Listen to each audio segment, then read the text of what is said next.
કરવાની છે મુદ્દાની વાત. ભગવાન સ્વામિનારાયણ એકવાર વિરાજમાન હતા ગરડા ગામમાં અને શ્રીજી મહારાજ 28 વર્ષ સુધી ગરડા ગામમાં વિશેષપણે કરીને રહ્યા. ત્યાં એક બહુ જ એમના વાલા હરિભક્ત હતા દાદા ખાચર, અને એકવાર એમના દરબારમાં ભગવાન સ્વામિનારાયણ એમના પરમહંસો સાથે બેઠા હતા અને પરમહંસો પૈકી મુક્તાનંદ સ્વામી નામના સાધુએ એકવાર પ્રશ્ન પૂછ્યો કે ભગવાનને રાજી કરવા માટે શાસ્ત્રમાં અનંત પ્રકારના સાધનો બતાવ્યા છે, એમાં કયું એક સાધન છે જે એક સાધને કરીને જેવી રીતે ભગવાન રાજી થાય એવા બધા સાધનો એ કરીને રાજી થાય. આ પ્રશ્ન કેવો છે કે મહાન સ્વામી મહારાજ નિરૂપણ કરે છે કે એક બાજુ આખો હિમાલય પર્વત હોય અને બીજી બાજુ સોપારી હોય. મુક્તાનંદ સ્વામીનો પ્રશ્ન એવો છે કે તમે મને એવી સોપારી બતાવો કે હિમાલયને પણ ઢાંકી દે, એકમાં બધું આવી જાય. પાછો એમનો પ્રશ્ન એવો નથી કે મારે બીજું કંઈ કરવું નથી, પણ એમનો પ્રશ્ન એવો છે કે જે મુખ્ય વસ્તુ શું છે તે રહી ના જાય એના માટે પૂછે છે. જેમ કે એક વખતે આ એક વાર્તા છે, ન્યુયોર્કમાં લાઇટ ગઈ અને 4 જે સાથે કર્મ કરનારા સહકર્મચારીઓ એમના જે બિઝનેસની દુકાન હતી ઓફિસ બ્લોક એમાં પ્રવેશ્યા ગ્રાઉન્ડ ફ્લોર ઉપર. જોયું કે લાઇટ ગઈ છે એટલે લિફ્ટ બંધ છે. લિફ્ટ બંધ છે એટલે 4 જણાએ અંદર વાત કરી કે આપણે તો ક્રિપ્ટોકરન્સીનો ધંધો છે, બિટકોઇનમાં તો રોજ હજારો ઉથલ પાથલ થાય, આપણે જો એક દિવસે ઓફિસમાં ન જઈએ તો કરોડોનો આગુ પાછું થઈ જાય, અને આપણી દુકાન તો 100મા માળે છે, તો શું કરવું? બધાએ કીધું કે જો 100 માળ છે દુકાને તો પહોંચવું જ પડશે, ઓફિસમાં તો પહોંચવું જ પડશે, તો શું કરીએ? આપણે પગથિયા છોડીએ. કોઈ દિવસ એક પણ દાદરો ચડ્યો ના હોય અને સીધા 100 માળ આગળ આવી ગયા. એ 4 જણા મૂંઝાયા, પણ પછી એક જણાએ નક્કી કર્યું કે જો આપણે શું કરવાનું, 25 માળ સુધી એકબીજા સાથે વાતો કરવાની. એટલે 25 માળ તમે વાત કરો, 25 માળ સુધી તમે વાત કરો, 25 માળ સુધી કૌશિકભાઈ, 25 માળ સુધી કિંજળભાઈ, એવી રીતે બધાએ સોંપણી કરી નાખી. એટલે પછી ચાલુ કરી દીધું અને પહેલા 25 માળ સુધી એક જણાએ વાત ચાલુ કરી દીધી, ક્રિકેટની વાત, વિરાટની વાત, સચિનની વાત, રમત ગમતની બધી વાતો કરવામાં તો 25 માળ તો એવા જે કપાઈ ગયા ને કોઈને ધ્યાને ના રહ્યું. પછી બીજા ભાઈનો વારો આવ્યો, એમને પિક્ચરોની વાત ચાલુ કરી, એટલે આ એક્ટર ને આ મૂવી ને આ ગીત ને આ ગાન, બીજા 25 માળ નીકળી ગયા. ત્રીજા ભાઈનો વારો આવ્યો એટલે એમને તો રાજકારણની વાતો ચાલુ કરી, મોદી સાહેબે આમ કર્યું છે, બાઇડન મહોદયે આમ કર્યું છે, આપણે બધી ખબર હોય એમ જેટલી વાતો વાંચી હોય બધી વાતો ચાલુ કરી દીધી. એમ ત્રીજા 25 માળ નીકળી ગયા, 75 માળ નીકળી ગયા. અને ચોથા ભાઈનો વારો આવ્યો, બીજા 3 મિત્રોએ કીધું કે હવે તમે વાત કરો. કીધું મારે વાત નથી કરવી. શું વાત નથી કરવી? 75 માળ આગળ આવી ગયા, વાત કરો. મારે વાત કરવી નહીં, ના કરવી જ પડશે, ના નથી જ કરવી. એમ આનાકાની કરતા બીજા 20 માળ કપાઈ ગયા. હવે 95માં માળ ઉપર આવી ગયા ને બીજા 3 ભાઈઓ હતા ને બેસી જ ગયા પગથિયા ઉપર કે જો 5 જ માળ બાકી છે, તમારે તો વાત કરવી જ પડશે. પેલા કીધું કે મારે કેટલી વાત કરવી, 2 કિલો વાત કરવી, 10 કિલો વાત કરવી, કે ગમે તે તું વાત તો કર, કંઈક ને કંઈક તો વાત કર. એટલે પેલા ભાઈ ચોથા ભાઈ હતા એમને વાત કરી કે જો તમે 25 માળ સુધી વાત કરી રમત ગમતની, તમે ફિલ્મની વાત કરી, તમે રાજકારણની વાત કરી, પછી આપણે તો આનાકાની કરતા બીજા 20 માળ કાપી ગયા, 95માં માળ ઉપર આવી ગયા, પણ ચાવી તો નીચે રહી ગઈ. હવે કોઈ દિવસ એક પગથિયું ચડ્યા નહોતા, 95માં માળ ઉપર આવી ગયા હતા અને સીધા પાછું આવવાનું થયું. એમ મુક્તાનંદ સ્વામી આવો પ્રશ્ન પૂછે છે કે એક સાધને કરીને ભગવાન રાજી થાય. એ પ્રશ્ન કેવો છે કે પરમહંસોના મનમાં એવું છે કે જો ભગવાન અમે બધા સાધનો કરીએ, તપ કરીએ, ત્યાગ રાખીએ, દાન કરીએ, સેવા કરીએ, ભક્તિ કરીએ અને છેક ભગવાનના ધામના દરવાજા સુધી આવીએ, પણ જે કરવાનું છે એ રહી જાય તો તમે શું કહેશો કે ચાવી તો નીચે રહી ગઈ અને અમારા ફરી પાછા આ જગત ઉપર આવવું પડે. એવું ના થાય એના માટે જે સૌથી અગત્યની વસ્તુ છે તે અમને કહો. અને તે વખતે ભગવાન સ્વામિનારાયણે વાત કરી કે ભગવાનનો દ્રઢ આશરો હશે તો તમારું કલ્યાણ થઈ જશે અને ભગવાન અતિશય રાજી થશે. દ્રઢ આશરો, મહારાજે પછી સ્પષ્ટતા કરી કે દ્રઢ આશરો એટલે જેમાં બીજો કોઈ પોલ નભે નહીં. આશરો અને દ્રઢ આશરો, આશરો તો બધાને છે, પણ આશરો અને દ્રઢ આશરોમાં ભેદ શું છે? મહાન સ્વામી મહારાજ કહે છે BS કેમિસ્ટ્રી અને MD ડોક્ટરમાં જેટલો ભેદ છે ને એટલો આશરો અને દ્રઢ આશરોમાં ભેદ છે. આ તો તરત આપણને સમજાય. આપણે કોઈ છોકરાને પૂછીએ કે તારે શું મોટા થઈને થવું છે, કે જો માર્ક્સ આવશે તો ડોક્ટર થઈશ. હવે માર્ક્સ ક્યાંથી આવવાના છે? એમેઝોનમાં મંગાવવાના છે? માર્ક્સ આવવાના છે કે લાવવાના છે? નક્કી નથી કર્યું એને, પણ નક્કી કરીને ભણવા બેસે તો એનો આખો અભ્યાસ જ જુદો થાય. BS કેમિસ્ટ્રી અને ડોક્ટરમાં જેટલો ભેદ છે એટલો અત્યારે આપણો આશરો અને દ્રઢ આશરોમાં ભેદ છે. દ્રઢ આશરો એટલે ભગવાનનો સંપૂર્ણ વિશ્વાસ. મહાભારતના 2 પ્રસંગનો વિચાર કરીએ. ચલો, એક તો સભા પર્વનો પ્રસંગ છે. પ્રસંગ એવો બન્યો કે યુધિષ્ઠિરને આમંત્રણ આવ્યું શકુની મામાનું કે ચલો આપણે થોડો જુગાર રમીએ. દ્રૌપદી તે વખતે એક વસ્ત્રધારી રજસ્વલીની સ્ત્રી હતી, તો એ એકાંતમાં હતા. અને યુધિષ્ઠિર શરૂઆતમાં તો પોતાનું રાજ્ય, ધન, કુટુંબીજનો, ભાઈઓ બધું હોડમાં મૂકતા જાય, અને જેમ જેમ હોડમાં મૂકે તેમ તેમ પાછા ઊંધા જ પડે, હારતા જ ગયા. છેવટે એમને થયું કે હું મારી દ્રૌપદીને અંદર મૂકી દો હોડમાં, અને દ્રૌપદીને પણ હાર્યા. તે વખતે દુર્યોધન એટલા બધા રાજી થઈ ગયા, કારણ કે દુર્યોધને મનોમન નક્કી કર્યું, જે દિવસથી એમને દ્રૌપદીના દર્શન કર્યા તે દિવસથી એમને વિચાર આવ્યો કે દ્રૌપદી મારા પત્ની થાય તો સારું. હવે એ જ બની ગયું, દ્રૌપદી એમના થઈ ગયા. એટલે દુર્યોધને પછી વિચાર કર્યો અને દુશાસનને વાત કરી કે તમે દ્રૌપદીને અભર સભામાં લેતા આવો. એટલે આ વાત કરી એટલે પહેલા તો વિદુરજીએ ના પાડી કે આવું ના કર.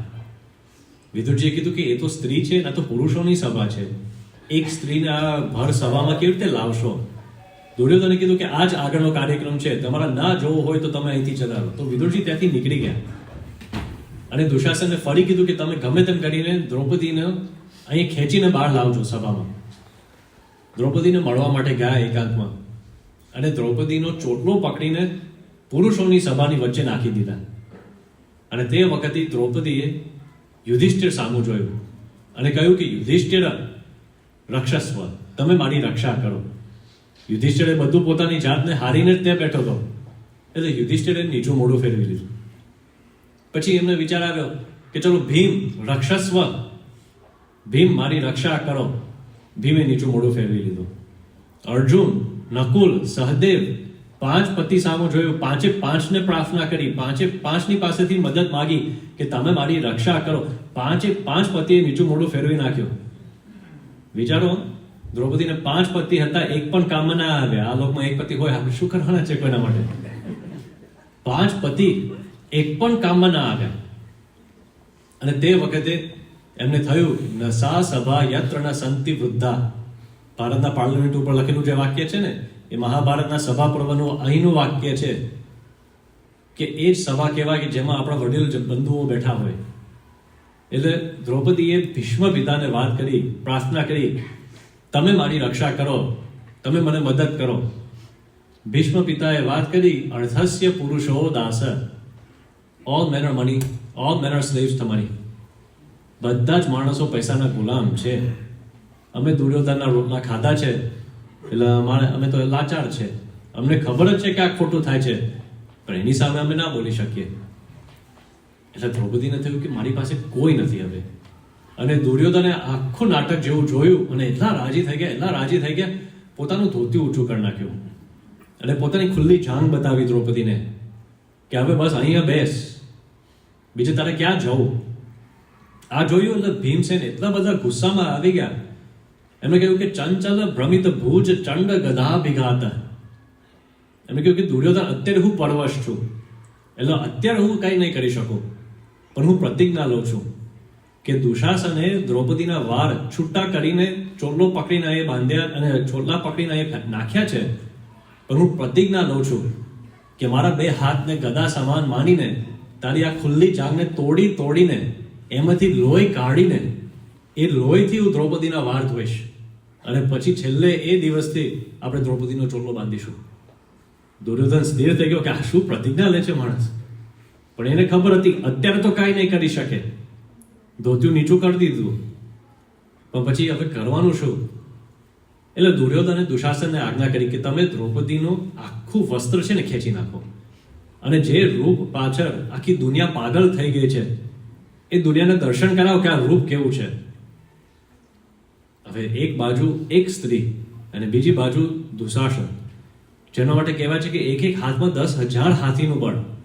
અને દુશાસન સાડી ખેંચવા માટે ગયો. દ્રૌપદીને થયું હું મારી જાતે મારી રક્ષા કરું, અને પોતાના 2 હાથમાં સાડી લીધી. અને દુશાસને જોયું તો હસતા હસતા રમતમાં હાથમાંથી સાડી ખેંચી નાખી. અને તે વખતે દ્રૌપદીને થયું કે હવે મારા હાથમાં નહીં તો મારા દાંતમાં સાડી લો, અને દાંતથી સાડીને પકડી લીધી. અને પછી એમાંથી જ્યારે દુશાસને દાંતમાંથી સાડી ખેંચી નાખી, ત્યારે છેલ્લે દ્રૌપદીએ ભગવાનને યાદ કરીને પ્રાર્થના કરી, હે નાથ, હે રમાનાથ, હે આર્તનાશિન, કૌરવ આર્ણવ મગ્નામામ ઉદરસ્વ જનાર્દન, હે કૃષ્ણ કૃષ્ણ મહાયોગીન વિશ્વાત્મન વિશ્વભાવન, પ્રપન્નમ પાહી ગોવિંદ કુરુ મધ્ય અવસીયતિ. હે કૃષ્ણ, હે અમારા નાથ, આ કૌરવ રૂપી સમુદ્રમાં હું ડૂબી રહી છું, તમે મારી રક્ષા કરો, હું તમારે શરણાગતિ સ્વીકારું છું. અને ભગવાન રાહ જોતા, જેમ જેમ દુશાસન સાડી ખેંચે એમ ભગવાન આકાશમાંથી દિવ્ય દેહે કરીને સાડીઓ આપ્યા જ કરે. એમ કહેવાય છે કે 999 ચીર ભગવાને પૂર્યા. છેવટે તો દુશાસન થાકીને લોથ થઈને પડી ગયો, અને કૃષ્ણ ભગવાન ત્યાં પ્રગટ થયા. દ્રૌપદીએ કૃષ્ણ ભગવાન સામે જોઈને હાથ જોડીને પ્રશ્ન પૂછ્યો કે ભગવાન, આ બધું છે તમે આકાશમાંથી જોતા, ધામમાંથી જોતા, દિવ્ય દેહે જોતા, મારો એક જ પ્રશ્ન છે, આ બધું જોવા છતાં તમને આવતા કેમ આટલી વાર લાગી? અને તે વખતે ભગવાને વાત કરી, મને વાર નથી લાગી, તમને વાર લાગી. જ્યાં સુધી તમે તમારા અન્ય પતિઓનું બળ લો, વડીલોનું બળ લો, હાથનું બળ, છેવટે દાંતનું બળ, જ્યાં સુધી તમે તમારું બળ લેશો ત્યાં સુધી મારા આવવાની જરૂર શું છે? પણ જે ક્ષણે તમે મને યાદ કર્યા અને બીજા બધા બળ છોડી દીધા અને કેવળ મારો આશરો લીધો, તો તત્ક્ષણ હું આવી ગયો. આશરો એટલે શું? જે વખતે આપણને દુઃખ આવી પડે અને જે વસ્તુ આપણને પહેલું યાદ આવે ને સમજો કે એનો આશરો છે. આ તો આપણે ખાલી એક કલ્પના કરીએ. ધારો કે આજે આપણી સભા પતે, લગભગ 9-1 વાગે સભા પતી જશે, પછી તમે ઘરે પધારો, 10 વાગે તમે થોડું પાણી પીને પછી સુવા માટે જાઓ, 10:30 વાગે તમે ખાટલાના છેડે બેઠા હો અને સીધા હવે 5 મિનિટ બાકી હોય સુવાની, અને તે વખતે તમારે ફોનની ઘંટડી વાગે અને ભારતથી ફોન આવ્યો હોય અને ICICI બેંકના ચેરમેન ફોન કરે અને કે કશ્યપભાઈ, તમે અત્યાર સુધી છેલ્લા 20 વર્ષથી જે બેંકમાં તમે તમારા પૈસા તમે જમા કર્યા છે એ બેંક ડૂબી ગઈ છે. 5 મિનિટ પછી તમને ઊંઘ આવવાની છે? આ તો બીજી કલ્પના કરી, આ તો ખાલી પૈસાની વાત છે, એ વાત જવા દો. ચલો, ધારો કે આ તો ન કરે નારાયણ, પણ તમે સુવાની તૈયારી કરતા હો અને તે વખતે ફોન આવે તમારા દીકરીનો. દીકરી ત્યાં દૂર કઈ કોલેજમાં ભણતા હોય અને ફોન કરીને કે પપ્પા, છેલ્લા 2 દિવસથી મારા પેટમાં દુખતું હતું, પરીક્ષાનો સમય હતો એટલે મેં બહુ કંઈ ધ્યાન ના આપ્યું, પરીક્ષા આજે પૂરી થઈ, શુક્રવારનો દિવસ છે. દવાખાને ગઈ અને ડૉક્ટરને બતાવ્યું. ડૉક્ટરે થોડુંક તપાસ કરીને કહ્યું કે અટકલે એમ લાગે છે, 100% ખાતરીપૂર્વક કહેવાતું નથી, પણ અટકળે એમ લાગે છે કે પેટમાં કંઈક કેન્સર જેવું દેખાય છે. તમે સોમવાર સુધી રાહ જો, સોમવારે ફરી આવો એટલે આપણે પછી ફરી વિશેષ નિદાન કરીશું, જોઈશું, તપાસ કરીશું. તમને 2 દિવસ સુધી શું થાય? ઊંઘ આવે? તમને એની ચિંતા રહ્યા કરે ને. જે સમયે દુઃખ આવે અને તે વખતે તમને જે વસ્તુ યાદ આવે, સમજવાનું કે એનો જ આશરો છે. આપણું ઊંઘ બધું આના આધારે છે. આપણે તો બધા પૈસા સલામત છે ને પૈસાનો જ વિચાર આવે છે. આપણો પરિવાર સલામત છે એટલે પરિવારના જ વિચારો આવે છે, એટલે જ આપણને ઊંઘ આવે છે. પણ મૂળ ભગવાનનો આશરો નથી. આ તો ખાલી બીજી એક કલ્પના કરીએ. આ કથા 9 વાગે તો પૂરી થશે, પણ મને આજે એમ વિશેષ ઉલટ આવે ને હું કહું કે રાત 12 વાગે સુધી ચલાવીએ અને તમને 3 કલાક સુધી છોડાવું નહીં. બારી બારણા લોક કરી નાખીએ, બધું તમને અહીંયા જ પૂરી દો. 3 કલાક સુધી કથા વાર્તા પારાયણ. અને બોલો છો વાંધો નથી, પણ જો ને પછી તમે ઘરે જાઓ અને તમને જે માથું દુખે, ઓહો શું યોગાનંદ સ્વામી આજે તો બ્રહ્મરૂપ કરી નાખ્યા આજે. અને તે વખતે તમને થાય કે આપણે એક ટાયલેનોલની ગોળી ખાઈને માથુંનું દુખાવો મટાડી દઈએ, તો તો સમજવું શું કે દવાનો આશરો છે પણ ભગવાનનો નથી. કારણ કે દવા ખાનારા પણ મરી જાય છે ને, દવા બનાવનારા આખા ધામમાં ઉઠી જાય છે. દવાથી રોગ નથી મળતા, ભગવાનથી રોગ મટે છે. પૈસાથી આપણા પ્રશ્નના સમાધાન નથી થતા, ભગવાનથી થાય છે. એટલે બધામાં ભગવાન મૂળ છે. બીજો એક મહાભારતનો પ્રસંગનો વિચાર કરીએ. અર્જુન જ્યારે મહાભારતનું યુદ્ધ નક્કી થયું ત્યારે હસ્તિનાપુરથી દુર્યોધન અને ઇન્દ્રપ્રસ્થથી અર્જુન બંને જણે નીકળીને દ્વારકા કૃષ્ણ ભગવાન સુધી પહોંચ્યા. કૃષ્ણ ભગવાન તે વખતે બપોરે જમીને આરામમાં ગયા હતા. બપોરનો આરામ કરતા હતા. દુર્યોધન વહેલા પહોંચ્યા અને દુર્યોધને જોયું કે ભગવાન આરામમાં છે, એટલે ભગવાનના મસ્તક બાજુ ખુરશી મૂકીને ત્યાં ખુરશી ઉપર બેઠા હતા. અને અર્જુન થોડા મોડા આવ્યા. અર્જુન ભગવાનના શરણ પાસે આવીને બેઠા અને શાસ્ત્રમાં લખ્યું છે કૃતાંજલિ ભૂતવા, એટલે હાથ જોડીને બેઠા હતા. ભગવાન જાગ્યા અને ભગવાનની પહેલી દ્રષ્ટિ પડી અર્જુન ઉપર. કારણ કે ચરણે બેઠા હોય તો દ્રષ્ટિ પડે, બાકી તો માથે બેઠા હોય તો દ્રષ્ટિ પડે. એટલે ભગવાને આ જોયું અને ભગવાને પૂછ્યું અર્જુન તમે શેના માટે આવ્યા? એટલે અર્જુને વાત કરી કે જો ભગવાન યુદ્ધ નક્કી થઈ ગયું છે, એટલે હું અને દુર્યોધન અમે બંને એક જ હેતુથી આવ્યા છે કે તમે અને તમારી સેના એક અક્ષૌહિણી નારાયણની સેના છે, તમે કોના પક્ષમાં લડવાના છો? ભગવાને જોયું કે બે જણા માગનારા છે પણ મારી પાસે તો એક જ સેના છે. એટલે ભગવાને વિચાર કર્યો અને ભગવાને કહ્યું કે જો મારે કોઈને ખાલી હાથે નથી મોકલવા, એટલે આપણે બે વસ્તુ કરીએ. એક જણને હું મારી આખી સેના આપું છું. આ બે વિકલ્પ છે.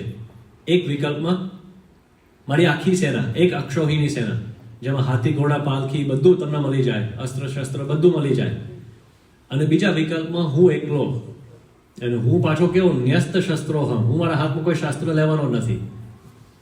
અને આ બે વિકલ્પમાં પહેલી પસંદગી આપણે અર્જુનને આપીએ. દુર્યોધને કીધું કે ભગવાન એમ ના ચાલે. કે કેમ? કે જો ભગવાન આમાં કેવું છે, જુદી જુદી નીતિ હોય ને એમ ભગવાન આપ તો રાજા છો એટલે રાજનીતિ તો જાણો છો, પણ અમે આ દુનિયામાં રહીએ છીએ એટલે લોકની નીતિ પણ કંઈક હોય. લોકની નીતિ શું? દુર્યોધને કીધું કે લોકની નીતિમાં જે વહેલો તે પહેલો. બરાબર, તમે હમણાં બધા જમી લીધું ને? હવે જે હમણાં અત્યારે આવે કદાચ મોડા પહોંચ્યા છે, જમવાનું ખૂટી ગયું હોય તો શું ઠંઠણ ગોપા સિંગ ચણા ભાગીને જવાનું ઘરે. વહેલો તે પહેલો, જમવામાં જે નિયમ હોય એ બધામાં નિયમ હોય ને, વહેલો તે પહેલો. દુર્યોધન કે હું વહેલો આવ્યો એટલે પહેલી પસંદગી મારી હોવી જોઈએ ને. ભગવાન કીધું કે લોકમાં એ તો બરાબર છે, પણ બીજી પણ એક નીતિ છે કે જે નાનો ભાઈ હોય, નાનો દીકરો, એને પહેલી પસંદગી આપવી. એ પણ છે ને આપણા ઘરમાં. નાના દીકરાને પૂછીએ કે તમારા શું જમવું છે, નાના દીકરાને પૂછીએ કે તમારા શું જોવું છે, ક્યાં જવું છે વેકેશનમાં. એમ આપણા પરિવારમાં સૌથી નાના ભાઈ અર્જુન છે, એટલે અર્જુનને પહેલી પસંદગી આપીએ. અને દુર્યોધન જે ગભરાઈ ગયો કે અર્જુન આખી સેના લઈને જતા રહેશે, મારા માટે આ તો લાડુ રાજીની મૂર્તિ મૂકીને જવાના છે ને, કઈ કામમાં તો આવવાના નથી. અર્જુનભાઈ યુદ્ધમાં તો કઈ કરવાનું નહીં, મારે તો એના નવડાવે આરતી ઉતારવાની છે, તો મારે કરવાનું શું આને? અને તે વખતે અર્જુને હાથ જોડીને પ્રાર્થના કરી, હે ભગવાન, તમારી મૂર્તિ વિના મારા નાથ રે, બીજું મને આપશોમાં. મહાન સ્વામી મહારાજ કહે છે કે આપણે પણ આપણા ગુરુ, આપણા ઈષ્ટદેવ પાસે શું પ્રાર્થના કરી છે? હે મહારાજ, હે ભગવાન, તમારી મૂર્તિ વિના બીજું બધું જ મને આપજો. મૂર્તિનું જ કામ નથી આપણને, બીજું બધું જોઈએ છે. પણ વિકલ્પ અર્જુને કીધું કે ભગવાન, મારો એક તમારી જ પસંદગી છે.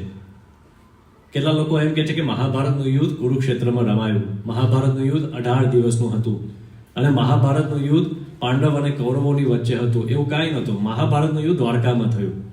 મહાભારતનું યુદ્ધ 1 જ મિનિટનું હતું અને મહાભારતનું યુદ્ધ કૃષ્ણ અને અર્જુન વચ્ચેનું હતું. પસંદગી શું કરવી એ જ મહાભારત હતું ને. પસંદગી બરાબર કરી એટલે પછી જે કંઈ થયું કુરુક્ષેત્રમાં એ તો અર્જુન માટે તો રમતની જ વાત હતી. એમાં તો કંઈ કરવાનું નહોતું, ભગવાને જ બધું કર્યું. પણ એક સાચી પસંદગી કરવી એ જ જીવનનો મોટું ક્ષણ છે, એ જ મોટું યુદ્ધ છે. અત્યારે આપણે બધા સહી સલામત છે, બધું કોઈ પ્રશ્ન નથી, એટલે આપણે તો હેમખેમ બધું કહીએ ખરા કે અમે તો ભગવાનની જ પસંદગી કરીએ છીએ, ગુરુની જ પસંદગી કરીએ છીએ. પણ વિચાર તો કરો, તમારા જીવનમાં કંઈક ધારો કે પ્રશ્ન આવે, આપત્તિ આવી જાય અને તમને તરત જ વિચાર શું આવે કે મારા ખાતામાં $5,000 વધારે હોય ને તો આ મુશ્કેલીમાંથી હું બહાર નીકળી જાઉં. અથવા આપણે અમેરિકામાં રહેતા હોઈએ અને આપણે કેટલાક યંગ હોય, અમર જેવા કે હર્ષ જેવા, અને કંઈક વ્યવહારિક મુશ્કેલી હોય. ઘણીવાર આપણા ભારતીય વ્યવહારમાં કેવું હોય કે કોને કેટલો ચાંદલો કરવો, બરાબર. કોઈકના ઘરે જઈએ અને કોઈકનું લગ્ન હોય, ભાઈના લગ્નમાં કેટલો ચાંદલો કરવો, પછી કંઈક દૂરના સંબંધીના લગ્નમાં કેટલો ચાંદલો કરવો, પછી થર્ડ રિલેશનમાં કેટલા ચાંદલો કરવો, એ બધા ક્લિષ્ટ બધા વ્યવહારો હોય ને, વધારે ના કરાય અને ઓછું ના કરાય, એટલે મૂંઝવણ થઈ જાય. એટલે તે વખતે આપણને શું વિચાર આવે કે જો મારા આ ફલાણા સગા અહીંયા સાથે હોત ને તો ખબર પડે. કારણ કે દરેક પરિવારમાં એક તો આમાં પીએચડી કરીને જ બેઠો હોય કે જો આને તો 10 વર્ષ પહેલા તમારા જન્મદિવસે $51 આપે એટલે તમારા વ્યાજ સાથે તો આજે તો $75 આપી દેવાના, એટલે શું આપણે ક્લિયર થઈ જાય. દરેક પરિવારમાં એક જણ તો હિસાબ કિતાબ રાખે છે ને, જોઈએ જ.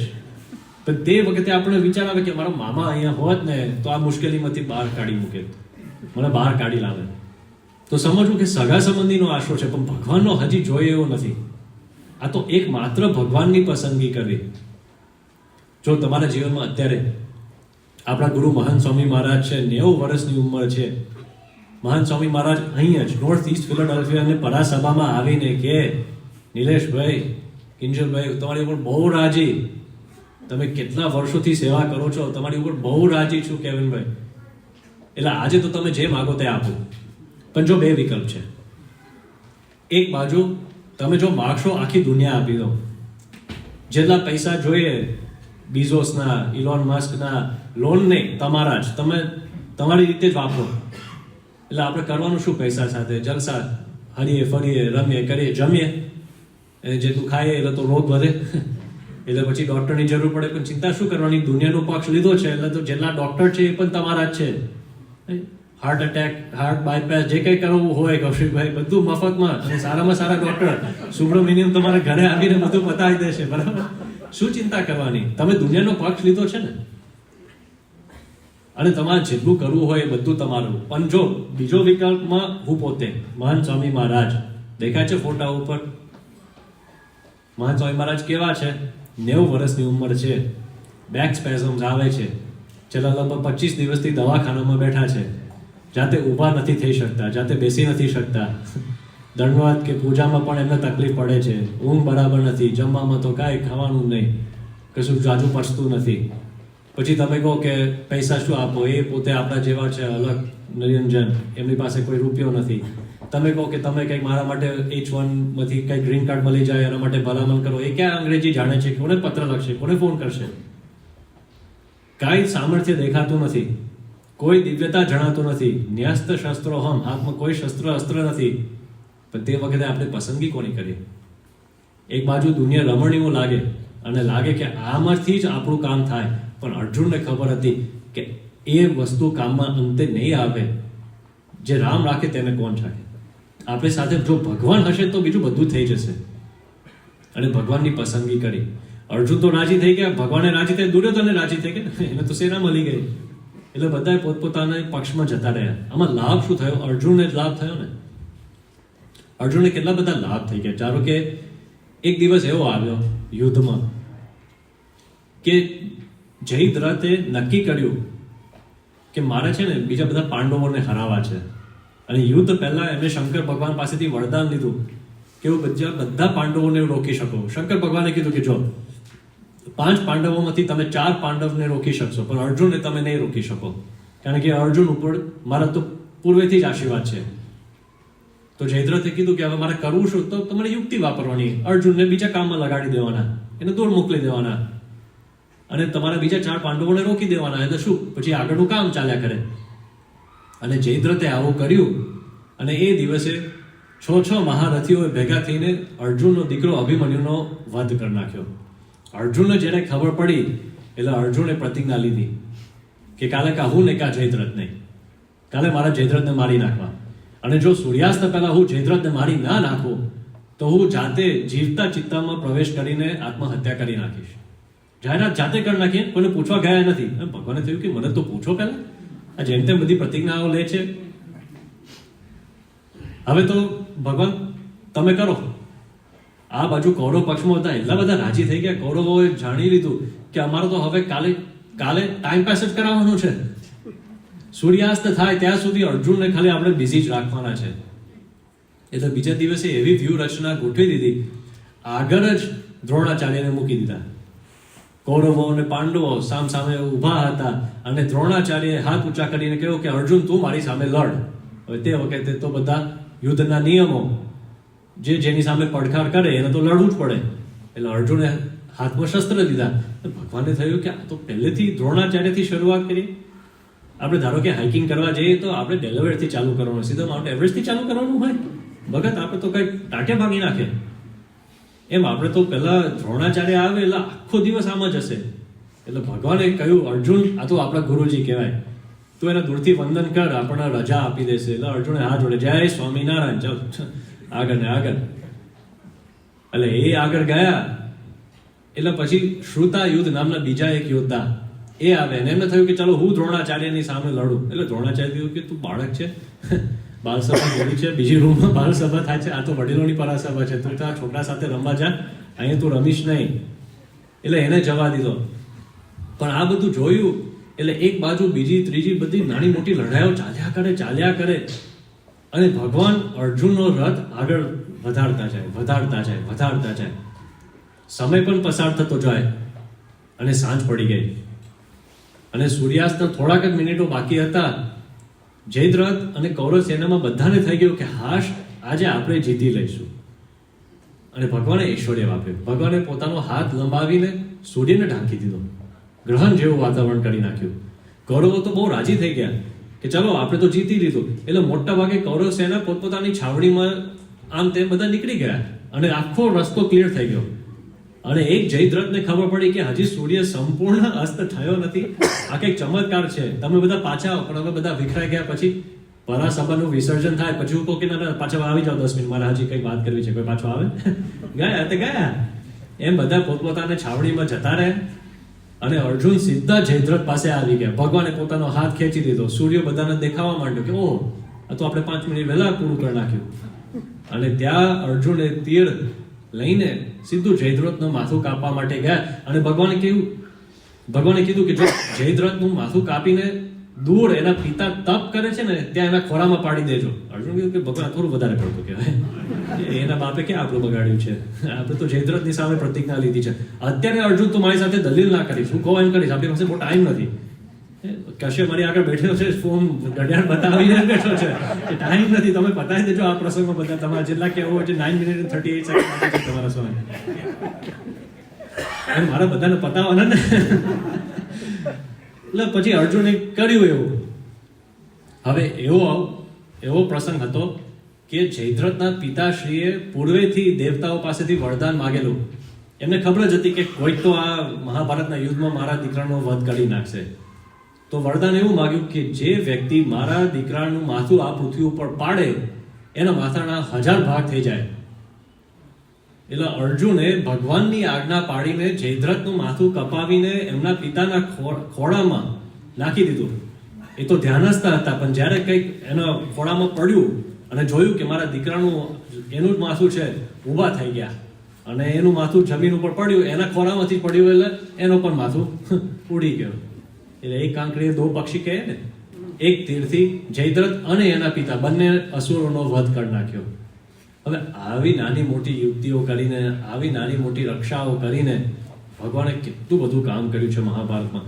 અર્જુને જીવનમાં એક પસંદગી બરાબર કરીને શેષ જિંદગી સુખી થઈ ગયા. દ્રઢ આશરો એટલે આને કહેવાય કે વારંવાર આપણે ઘૂંટાવો કે આજે આ કલાકે દર મિનિટે હર ક્ષણે ભગવાનની પસંદગી કરતા જવાનું. એસ્તમાનો કોઈ દર્દી હોય, દમનો દર્દી, એને જેટલી વખતે શ્વાસ ચડે ને એટલી વખતે એનો પેલો ઇન્હેલર કાઢવું પડે. પછી દર કલાકે કાઢે, 3 વાર કાઢે ને ચોથી વાર કંટાળે કે હવે નથી કાઢવું, જવા દો ને, તો શું થાય, મરો. બરાબર.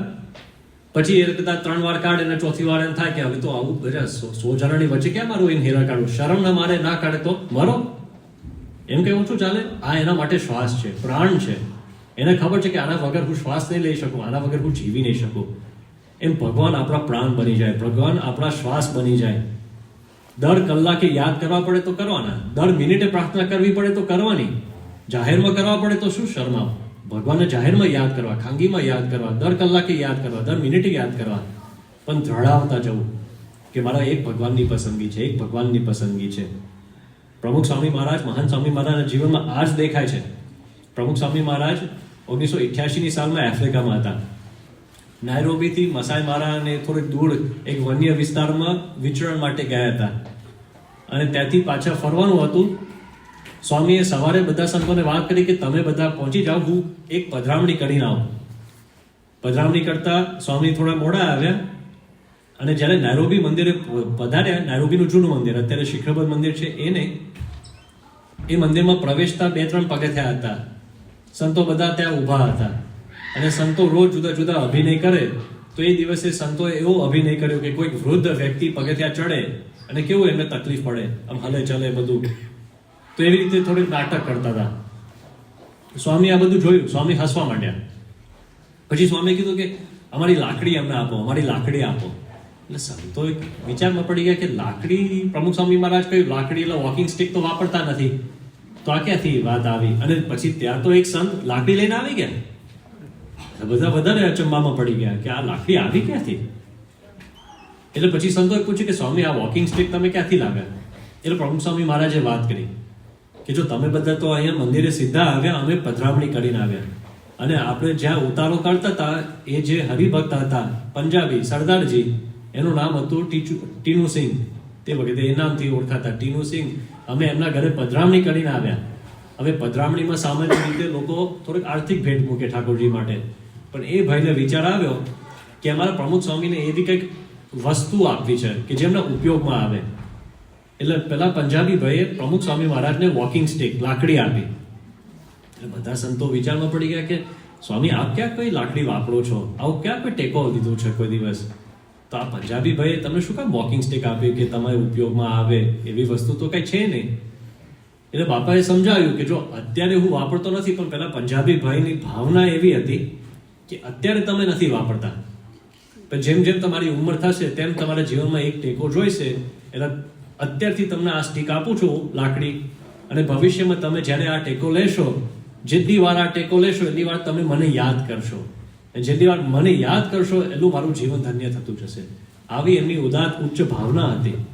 એટલે બધા સંતો રાજી થયા અને સંતોએ છેલ્લે પ્રશ્ન પૂછ્યો કે સ્વામી જ્યારે આ ભાઈએ તમને વોકિંગ સ્ટિક લાકડી આપી ત્યારે તમે શું વાત કરી? ટેકા માટે તમને આપી ત્યારે તમે શું વાત કરી? ત્યારે સ્વામીએ કહ્યું કે મેં તો પહેલા ભાઈને વાત કરી કે ભાઈ અમારો તો એક ભગવાનનો ટેકો છે, જીવનમાં બીજે કોઈ ટેકાની જરૂર નથી. એટલે આપણા જીવનમાં એક ભગવાનનો ટેકો હંમેશા રહે. લાકડી વાપરવી પડે તો વાપરવી ખરી, પણ મનોમન એક જ ટેકો. અત્યારે આ હોલમાં કોઈ થાંભલા નથી, પણ તમે વિચારજો દિવાલમાં દેખાતા નથી, દર 16 ઇંચ એક સ્ટડ આવતું જાય. તો જેટલા થાંભલા દિવાલમાં છે એના કરતા આપણા જીવનમાં વધારે થાંભલા રોપ્યા હશે કે આના આધારે આપણું જીવન ટકે છે. પણ એવું નહીં કરવાનું. એક ભગવાનનો જ આધાર, એક ભગવાનનો થાંભલો એવું હશે તો આપણને સુખ શાંતિ રહે. જીવનમાં જેટલી તકલીફ આવે ભગવાનના માથે નાખતા જવાનું. પ્રમુખ સ્વામી મહારાજ હંમેશા એક દ્રષ્ટાંત આપતા કે કોઈક વ્યક્તિ માથે પાણીનું માટલું લઈને ફરે તો એનો ભાર જણાય, પણ એ જ વ્યક્તિ જો સમુદ્રમાં ડૂબકી મારે તો એના માથા ઉપર 1000 ટન પાણી ફરે છે, એનો ભાર જણાતો નથી. એમ આપણે આપણો કાર્યનો ભાર માથે લઈને ફરીએ તો એ દુઃખ આપણા માથે જ છે, પણ એ બધું જ સંપૂર્ણ આપણે ભગવાનમાં ઝંપલાવી નાખીએ તો એક શું 1000 કાર્યનો ભાર આપણા માથે હશે ને તો પણ એનો દુઃખ જરાય નહીં આવે. આવા બધા સિદ્ધ પુરુષો છે, મહાન સ્વામી મહારાજ જેવા, એમના જીવનમાં આ જ દેખાય છે કે અક્ષરધામ જેવું મોટું કામ કરવાનું હોય, સિડનીમાં મંદિર કરવાનું હોય, પેરિસમાં કરવાનું હોય, જોહાનિસબર્ગમાં કરવાનું હોય, દાર es salaamમાં કરવાનું હોય, એક સાથે એટલા બધા કામ છે ને આપણે એક પણ કામ લઈએ ને એક પણ કામનો એક પણ વિભાગનો વિચાર કરીએ આપણે મૂંઝવણનો પાર ના આવે. અને સ્વામી 90 વર્ષની ઉંમરે નિશ્ચિંત થકા આ બધું કરી શકે છે. પેટનું પાણી હલતું નથી, એક રૂવાડું ફરતું નથી, એક મિનિટ પણ એમની ઊંઘ ઓછી થતી નથી. કેવી રીતે? એનો જેટલી વાર પૂછે એક જ વિચાર, હું કરતો નથી, ભગવાનને માથે નાખીએ છે, ભગવાન જ બધું કરે છે. એટલે આપણા જીવનમાં પણ કોઈ પણ તકલીફ આવે, કોઈ પણ કામ પ્રસંગ આવે, કોઈ પણ જરૂરિયાત આવે, સીધું ભગવાનના માથે નાખતા જવાનું. શક્ય છે અને અવશ્ય છે તમારા જીવનમાં કંઈક નાના મોટા રોગ આવશે, પણ તે વખતે મૂંઝાઓ નહીં અને ભગવાનને વધારે પ્રાર્થના કરવાની કે ભગવાન આપે જ મને આ રોગ આપ્યો છે, હવે આપ જ મને આ રોગમાંથી બહાર કાઢો. શક્ય છે અને અવશ્ય છે કે તમારા જીવનમાં વહેલે મોડે કંઈક આર્થિક મુશ્કેલી તો આવશે જ, બધાને આવે. અમેરિકા દેશ છે ને, નાના મોટી તકલીફ બધાને આવે. કાં તો શેર બજારમાં આવે, કે જોબ હોય તે છૂટી જાય, H1 હોય તો જોબ છૂટી જાય તો ડબલ ચિંતા થાય. પણ તે વખતે શું કરવું? મૂંઝાવું નહીં, ભગવાનને પ્રાર્થના કરવાની કે ભગવાન આપે જ મને આ પરિસ્થિતિમાં મૂક્યા છો, તો હવે આપ જ મને આ પરિસ્થિતિમાંથી ઉગારો. આપણી રીત કેવી છે કે જ્યારે બીજા બધા ઉપાયોમાંથી આપણે થાકી જઈએ તે છેલ્લે દ્રૌપદીની જેમ ભગવાનને યાદ કરીએ. પ્રમુખ સ્વામી મહારાજ કહેતા ને, ભગવાનને સ્પેર વ્હીલ તરીકે જ વાપરે છે. ગાડીમાં સ્પેર વ્હીલ ક્યારે કામમાં આવે? ફ્લેટ ટાયર પડે ત્યારે. બાકી ખબર ના હોય કે આપણે ગાડીમાં સ્પેર વ્હીલ છે કે નહીં. કેટલાકને આવડતું નથી કે સ્પેર વ્હીલ કેવી રીતે વાપરવું, પણ જ્યારે જરૂર પડે ત્યારે એ જ કામમાં આવે છે. જો પહેલેથી આપણે ભગવાનને પ્રાર્થના કરીએ કે સારામાં સારો રસ્તો આપ જ મને સુજાડો, તો ખોટો અમારો ટાઈમ ના બગડે. અને જ્યારે સારો સમય હોય, સુકાળ હોય, અત્યારે જ્યારે આપણે કોઈ આર્થિક મોટી તકલીફ ના હોય, પરિવારજનો બધાને સુખ શાંતિ અને સુસ્વાસ્થ્ય હોય, તમારા દીકરીને ફોન ના આવતો હોય, દીકરાના ફોન ના આવતો હોય, કોઈ ચિંતા નથી, કોઈ ટેન્શન નથી, ત્યારે ખાસ ભગવાનને વિશેષ પ્રાર્થના કરવી કે હંમેશા મને આવી સમજણ રહે કે આપનો જ અનન્ય આશરો મને દ્રઢ થયા કરે. જો આવું હશે તો આપણે અર્જુન જેવા સ્વરૂપનિષ્ઠ ભક્ત થઈશું. આવું હશે તો પ્રમુખ સ્વામી અને મહાન સ્વામી જેવા સ્વરૂપનિષ્ઠ ભક્ત થઈશું. અને આવું હશે તો જે ભગવાન સ્વામિનારાયણે વાત કરી કે ભગવાનનો દ્રઢ આશરો જીવનમાં દત્ત થશે. તો આજે આપણે મહારાજ અને સ્વામીને એ જ પ્રાર્થના કરવાની છે કે કલ્યાણનો મુદ્દો અને ભગવાનને રાજી કરવાનો સારમાં સાર જે વસ્તુ છે, ભગવાનનો દ્રઢ આશરો, એ આપણે સૌ આપણા જીવનમાં દ્રઢ કરી શકીએ. એ જ ભગવાન અને સંતના ચરણોમાં પ્રાર્થના. સ્વામિનારાયણ ભગવાનની જય.